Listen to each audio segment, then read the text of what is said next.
ઓમ નમઃ. આજે આપને હું વિતામ્ય દોષ અને વિતામ્ય દોષમાં શું શું થાય એના વિશે માહિતી અને દિવ્ય મંત્ર આપને આપવા જઈ રહ્યો છું. વિતામ્ય દોષને સમજવા માટે આપણે એક સત્ય ઘટના તરફ પ્રયાણ કરીશું.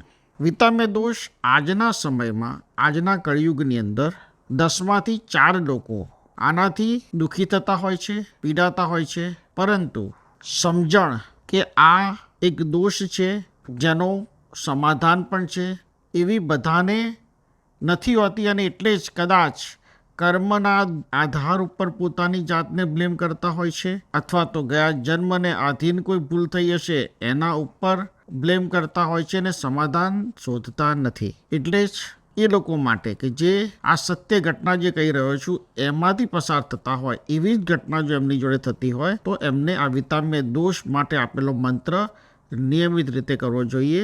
આ મંત્રને આપણે સામેલ કરી રહ્યા છીએ. અજર અમર મંત્ર. વાત છે 2023 જાન્યુઆરીની. એક ભક્ત સુરેશભાઈ, નામ બદલ્યું છે, મને મળવા માટે આવ્યા. એમને કહ્યું કે મેં એવું સાંભળ્યું છે કે તમે 1 to 1 મળો છો અને દરેકના પ્રશ્નોને સાંભળીને એનું ઓરા પ્રમાણે સમાધાન મંત્ર આપો છો. મેં કીધું હા, આપની વાત સાચી છે, આપનો પ્રશ્ન કહો મને. એમને કીધું કે આપ ગુરુજી મને કહો કે મને શું દુવિધા છે. મેં કીધું એ પણ સારું. મેં એમની મુખમુદ્રા ઓરાનો અભ્યાસ કર્યો અને મેં એમને કહ્યું કે તમારે આ 3-4 પ્રશ્ન છે, અને એમની આંખો પર અને મુખ ઉપર એક આશ્ચર્ય હતું. એમને કહ્યું કે તમને કઈ રીતે ખબર પડી? મેં કીધું તમારા જીવનમાં જે ઘટનાઓ થઈ રહી છે એ તમારી ઓરામાં રિફ્લેક્ટ થઈ રહી છે, અને એના કારણે જ તમારા પ્રશ્નોને સમજવા સરળ છે કે તમે આ બધી મુસીબતોમાંથી પસાર થઈ રહ્યા છો. સુરેશભાઈ જરા તર્ક કરનાર વ્યક્તિ હતા, એટલે એમણે પૂછ્યું કે ગુરુજી, આ જે પ્રશ્ન તમે મને કીધા એ મારા જીવનમાં બને છે, પરંતુ ખરેખર એનું મંત્રથી જ સમાધાન થઈ શકે? મેં કીધું ચોક્કસ થઈ શકે, કેમ ના થઈ શકે. પછી એમને આખી ઘટના જે કહી એ શબ્દશઃ આપને જણાવશો. મારું નામ સુરેશભાઈ છે. મારી ઉંમર અત્યારે 50 વર્ષની આસપાસ થવા આવી છે. હું એક અજીબ ચક્રવ્યૂહમાં ફસાઈ ગયો છું. એ અજીબ ચક્રવ્યૂહ એવું છે કે કદાચ મને તમને કહેતા પણ સંકોચ અનુભવાય છે, પણ મારે મારા પ્રશ્નનું સમાધાન કરવું હશે તો તમને વાત વિસ્તારથી જણાવવી પડશે. સુરેશભાઈ શરૂ કર્યું કે આજથી 6 મહિના પહેલાં, એટલે કે 2022 ઓગસ્ટની આસપાસ, મારા ધર્મપત્નીએ હીરાની વીંટી પહેરી સવારે. ભૂતકાળમાં મને એવું જ્ઞાત છે કે ડાયમંડ એમને એકવાર પહેર્યો હતો ત્યારે મને નુકસાની થઈ હતી, પરંતુ એ બહુ જૂની વાત છે. હવે આર્થિક રીતે હું સમૃદ્ધ, મારી પાસે ફેક્ટરી, મારા 2 સંતાનો, દીકરાઓ બંને ફેક્ટરીમાં આવે છે, ધંધો સંભાળે છે. મેં એને હીરાની વીંટી પહેરેલી જોઈ. બધું સારું છે, બધું જ વ્યવસ્થિત છે, બધું સરસ ચાલી રહ્યું છે, તો હું હીરાની વીંટી કેમ ના પહેરું? એવી મારી ધર્મપત્નીની દલીલ આગળ મારું કશું ચાલ્યું નહીં. એકવાર મેં કીધું કે તું ઉતારી લે, આપણને સત્તી નથી. પરંતુ એ વખતે એની જીદ હતી. મેં કીધું સાંજે શાંતિથી આવીને મનાવીશ, એમ કહીને હું ફેક્ટરી જવા નીકળ્યો. એ દિવસે જ સવારે જ મેં એક મગન નામના મશીનનું બધું જ કામ જાણનાર એક માણસને નોકરીએ રાખ્યો. નવી ઓટોમેટિક મશીનરી છે, ચાલુ થઈ એના 3 કલાકમાં સવારે. મશીનરી 2-3 વર્ષ જૂની છે, પણ નવી મશીનરી, એકદમ બધી જ રીતે પરફેક્ટ આગલા દિવસ સુધી ચાલતી હતી. અને એ દિવસે, જે દિવસે મારી ધર્મપત્ની હીરાની વીંટી પહેરી, મગન નામનો નવો માણસ જોઈન થયો અને 3 કલાકમાં મશીન બંધ થયું. આવું જ્વલ્લે જ થાય, અને અમને ખબર હોય કે કદાચ આવું મશીનમાં થઈ શકે છે. ટેકનિકલી બધી જ મુદ્દાઓ જોયા તો કશું જ પકડમાં આવ્યું નહીં. એટલે બહારથી એ કંપનીના, જેનું મશીન હતું, એ કંપનીના માણસને બોલાવ્યો. એને આવ્યું અને મશીન ચાલુ કરી દીધું. સાંજના 4-5 વાગે મશીન ચાલુ થયું, પરંતુ આખો દિવસ વેસ્ટ ગયો. લગભગ 15 દિવસ સુધી હું આ બધું ઓબ્ઝર્વ કરતો રહ્યો. વચમાં 2 દિવસ મશીન બરાબર ચાલ્યું, પાછું વચ્ચે બંધ થયું, પાછું મશીન બરાબર ચાલ્યું, બંધ થયું. 15 દિવસ સુધી આવું ચાલ્યું. અને મારા મગજમાં હીરાની વીંટીનો ડાઉટ બેઠેલો હતો. અને મગન નામનો જે નવો માણસ રાખ્યો હતો મશીન સંભાળવા માટે, મેનેજર તરીકે, એ મશીનના તંત્રને ચલાવવા માટે, એના પગલાં પણ શુભ નથી એવું મારા મનમાં લાગતું હતું.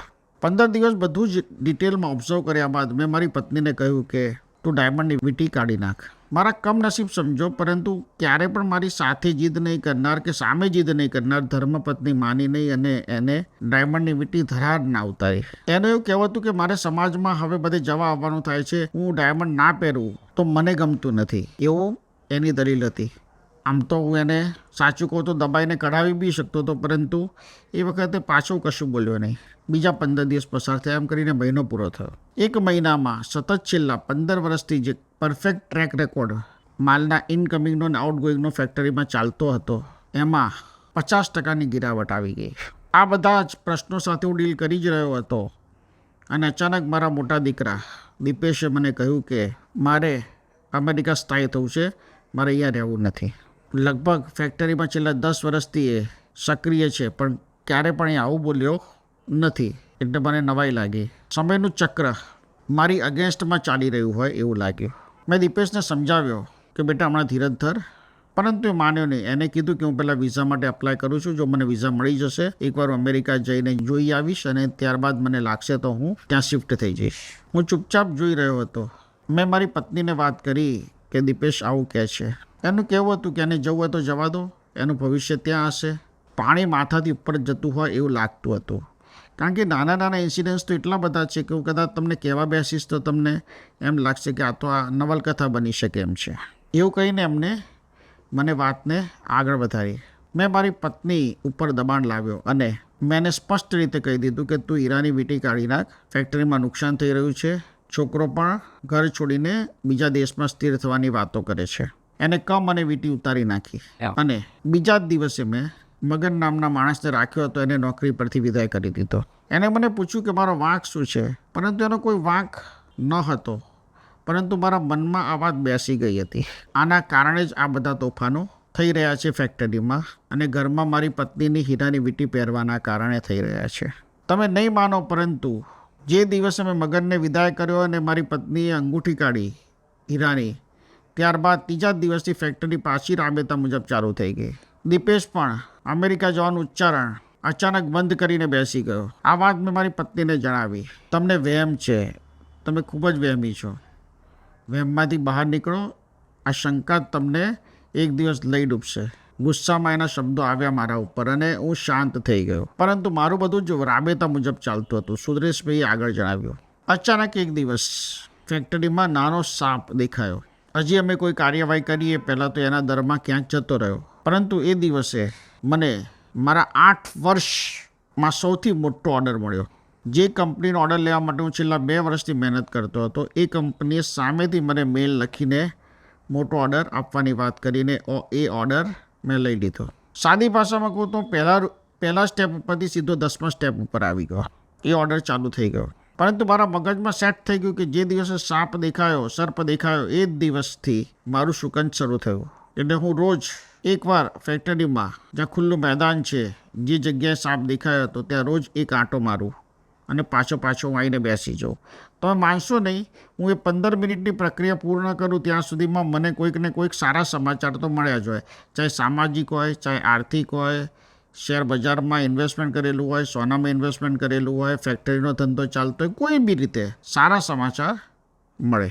આ વાત મેં મારી પત્નીને જણાવી. એ ખુશ થવાના બદલે મારા પર ગુસ્સે થઈ અને ત્યારબાદ એના કહેવાથી આજે હું તમને મળવા માટે આવ્યો છું. તમે મારો બરાબર પ્રશ્ન પકડ્યો કે મારા મગજની અંદર સખત અસમંજસનો માહોલ ઊભો થઈ ગયો છે.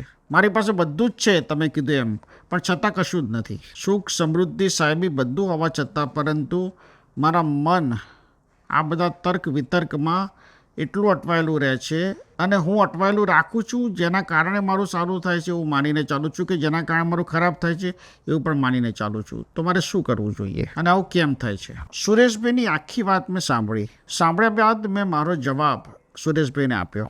મેં સુરેશભાઈને કહ્યું કે તમે વિતામ્ય દોષથી પીડિત છો, અથવા તો વિતામ્ય દોષ તમારા માટે વરદાન છે અથવા તો શ્રાપ છે, તમે નક્કી કરો. તમને જે કુદરત સંકેત આપે છે, સંકેત સાચા છે, પરંતુ આજની દુનિયાની દ્રષ્ટિએ કદાચ એને સુપરસ્ટિશિયસ અથવા તો અંધશ્રદ્ધાનું નામ લોકો અથવા તો મેડિકલ સાયન્સ આપી શકે.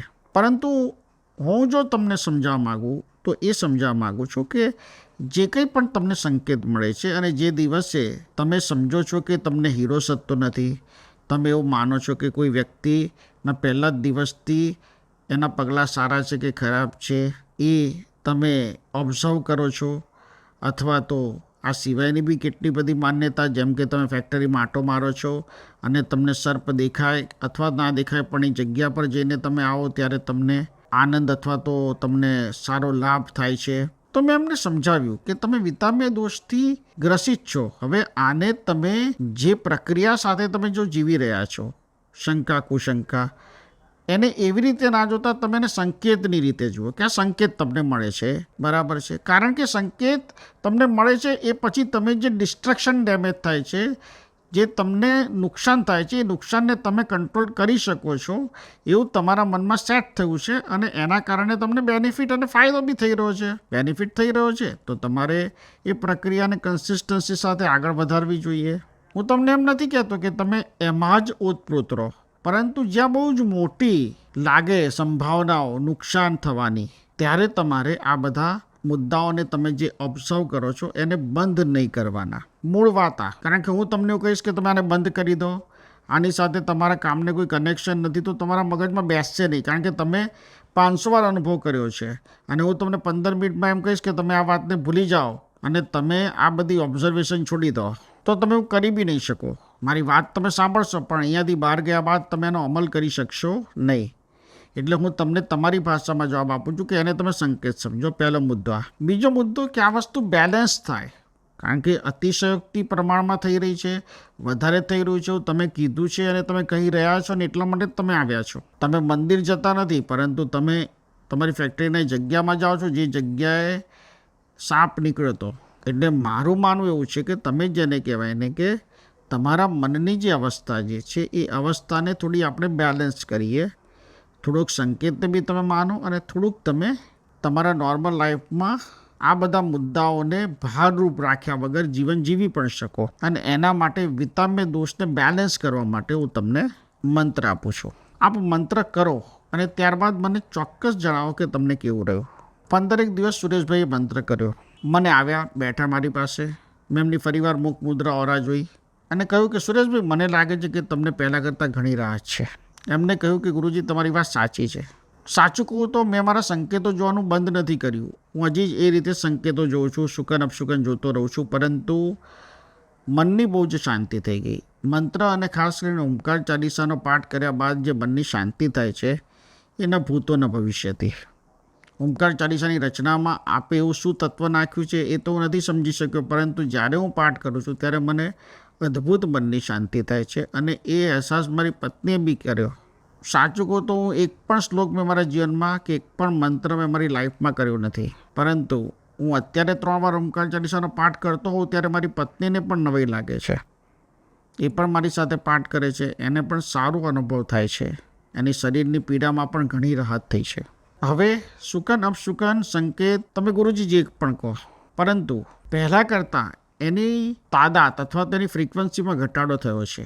પહેલાં જેટલા હું દિવસમાં જો 10 વાર હું કોરિલેટ કરતો તો એના બદલે હવે કદાચ 4 વાર કે 5 વાર કરું છું. પરંતુ હું એટલું ચોક્કસ કહીશ કે આપને મળ્યા બાદ મારો જીવનને જોવાનો દૃષ્ટિકોણ અને દૃષ્ટિબિંદુ પોઝિટિવ થયો છે. પહેલાં મને એવું લાગતું હતું કે હું ખુશ થઈશ, પાર્ટીમાં જઈશ, મજા કરીશ, ફરવા જઈશ તો એના કારણે મને નુકસાન થશે, કારણ કે મારા મોઢા પર જ્યારે હાસ્ય આવતું હતું ત્યારે હું દુઃખી થઈ જતો હતો. પરંતુ તમે સમજાવ્યા બાદ હવે હું ધીમે ધીમે સોસાયટીમાં મિક્સ થઉં છું, સોસાયટીમાં ઉઠું છું, બેસું છું, મિત્રોને મળું છું, ફરવા જવા માટેનો બી પ્લાન બનાવી રહ્યો છું. ટૂંકમાં હું થોડો જીવનનો આનંદ લઈ રહ્યો છું અને એના કારણે મારા બંને દીકરાઓ પણ ખૂબ ખુશ છે કે પપ્પા ખુશ રહે છે. સુરેશભાઈએ પછી જે સવાલ પૂછ્યો એ સવાલ બહુ જ પેચીદો હતો. એનો શું જવાબ આપવો એના માટે હું પણ 1 મિનિટ માટે ઊભો રહ્યો. એમનો સવાલ હતો, હું સંપૂર્ણ આ બધું વિચાર કરવાના સંકેતો છોડી દઈશ તો હું બરબાદ થઈ જઈશ, એવું મારા મનમાં બેઠેલું છે. તો શું એ સાચું છે? હું સાવ મારા સંકેતોને જોવાનું, શુકન અપશુકન જોવાનું બંધ કરી દઉં તો હું સર્વાઈવ કરી લઈશ? 1 મિનિટ વિચાર કર્યા બાદ મેં સુરેશભાઈને કહ્યું કે સંકેત જોવાથી, શુકન અપશુકન જોવાથી તમે તમારા જીવનને શાંતિપૂર્વક પસાર બી કરી શકતા હોય, એની સાથે અને આનંદથી ખુશીથી જીવી બી શકતા હોય, તે જોવામાં બહુ વાંધો નથી, કારણ કે તમે જે શુકન અપશુકનને ઓબ્ઝર્વ કરો છો એ કોઈ બહુ મોટી વાત નથી, એટલી મોટી વસ્તુ તમે નથી વિચારતા, નાના નાના અનુભવો ઉપરથી તમે નક્કી કરો છો, જેના કારણે કંઈ કોઈનું અહિત નથી, સિવાય કે તમે કોઈ કારીગરને કાઢ્યો અથવા તો તમે કોઈક વ્યક્તિને નોકરી આપીને પછી ઓબ્ઝર્વ કરો છો. આ બધા મુદ્દા થોડાક જે નોકરી કરવા તમારા ત્યાં આવે એના માટે ચોક્કસ નકારાત્મક છે, કારણ કે જો એ તમને સદ્યો તો સદ્યો, ને તમને જો ના સદ્યો તો તમે એને ના પણ પાડી શકો. બાકી તમે જો તમારા જીવનને ખુશીથી વ્યતીત કરતા હોય શુકન અપશુકન સંકેતોને અનુભવ્યા બાદ, તો આ દોષ તમને નુકસાન આપશે નહીં. પરંતુ જેમ જેમ આ મંત્ર કરતા જશો એમ તમારા મનમાંથી ઓટોમેટિક આ સંકેત શુકન અપશુકન બધું નીકળતું જશે. હવે સુરેશભાઈ વિચારવા પડી ગયા. હવે એમને એ વિચાર આવ્યો કે મંત્ર હું કરું કે ના કરું, અને એમને આ સવાલ મને પૂછ્યો પણ ખરો. એમનો સવાલ હું એમના મોઢા પરથી જ ભાંપી ગયો હતો કે વિચારતા થઈ ગયા કે હવે આ મંત્ર હું કરું કે ના કરું. મેં સુરેશભાઈને સમજાવ્યું કે મંત્ર કરો, તમે ધીમે ધીમે ધીમે ધીમે કરતાં આમાંથી બહાર નીકળશો. 2023 દિવાળીના સમય દરમિયાન મને મળ્યા, ખૂબ ખુશ હતા. મને કીધું કે મેં સંકેતો જોવાનું પહેલાં કરતાં 80% ઓછું કરી નાખ્યું છે, અને આ મારી નોંધ, મારા સ્વભાવની નોંધ મારી પત્નીએ પણ ઘણીવાર લીધી કે ગુરુજીને મળ્યા બાદ તમારામાં બહુ જ મેજર પરિવર્તન આવ્યો છે. મને એક વાત જે સૌથી વધારે હૃદયસ્પર્શી લાગી ગુરુજી, એ તમને હું જણાવું છું. સુરેશભાઈના શબ્દો એવા હતા કે તમે મારી વાતમાં સંમત થઈને મારા પ્રશ્નનું સમાધાન મારા કમ્ફર્ટ ઝોન સાથે પૂરી ડિટેલમાં વાત સાંભળીને કરી આપ્યું. કારણ કે જેમાં હું બોલતો હતો અને તમે મને એવું સમાધાન આપ્યું કે મારે મારા સંકેતો જોવાનું, ઓબ્ઝર્વ કરવાનું બંધ ના કરવું પડ્યું. ભૂતકાળમાં મને એવો અનુભવ થયો છે કે જ્યાં મને એવું કહેવામાં આવ્યું હોય કે આ બધું તમે જોવાનું બંધ કરી દો, તમે સાયકોલોજીકલ ડિસ્ટર્બ થઈ ગયા છો. જ્યારે તમે એવું કીધું કે આને ચાલુ રાખો ને ધીમે ધીમે કરતાં એને બેલેન્સ કરીએ, અને સાચે 80% બેલેન્સ થઈ ગયું છે, 20% જેવું રહ્યું છે, પણ 20% બી હવે મારા સ્વભાવમાં વણાયું છે, જતાં જતાં જશે. પરંતુ મંત્રથી મને ખૂબ જ ફાયદો થયો. પગે લાગીને મારા આશીર્વાદ લઈને નીકળ્યા. જે મંત્ર મેં એમને આપ્યો હતો એ મંત્ર આજે આપને આપું છું. આવા કોઈ પ્રશ્નથી તમે ડીલ કરી રહ્યા હોય તમારા મન સાથે, તો આ ચોક્કસ આ મંત્ર કરો, અને આ મંત્રથી તમને ચોક્કસ ફાયદો થશે. જે વ્યક્તિને આવું અનુભૂતિ થતી હોય, વ્યક્તિ કદાચ મંત્ર ના કરે ને એના બદલે ઘરનું કોઈ બીજું સદસ્ય આ મંત્ર કરશે તો પણ ફાયદો થશે. મંત્ર સ્ક્રીન ઉપર આવશે. ઓમ વિતામ્ય વિતામ્ય મુક્તિતા નમઃ, ઓમ વિતામ્ય વિતામ્ય મુક્તિતા નમઃ, ઓમ વિતામ્ય વિતામ્ય મુક્તિતા નમઃ. આ મંત્ર 3 વખત કરી ઓમકાર ચાલીસાનો પાઠ એકવાર કરવાનો. ઓમકાર ચાલીસા આપની પાસે ના હોય તો ઓમકાર સંપ્રદાય શક્તિપીઠ આશ્રમ ઉપરથી નિઃશુલ્ક આપને પ્રાપ્ત થઈ જશે. સુરેશભાઈને જે અનુભવ થયો, આવા જ અનુભવ અથવા તો તમારા મનમાં ઉઠતા પ્રશ્નોના તમે સમાધાન મેળવવા માગતા હોય તો ઓમકાર સંપ્રદાય@gmail.com પર આપનો પ્રશ્ન લખીને મોકલો, અથવા તો સ્ક્રીન પર લખેલા નંબર ઉપર વોટ્સઅપ આપના પ્રશ્નને કરી દો. આપના પ્રશ્નનો જવાબ સમાધાનકારી રીતે યુટ્યુબ ચેનલ ઉપર, સદગુરુ ઓમ ઋષિ યુટ્યુબ ચેનલ ઉપર મૂકવામાં આવશે. ઓમકારના દિવ્ય ચૈતન્યના આશીર્વાદ આપના પર રહે, અને આ મંત્ર આપના માટે પૂર્ણ રીતે ઉપયોગી સાબિત થશે જ.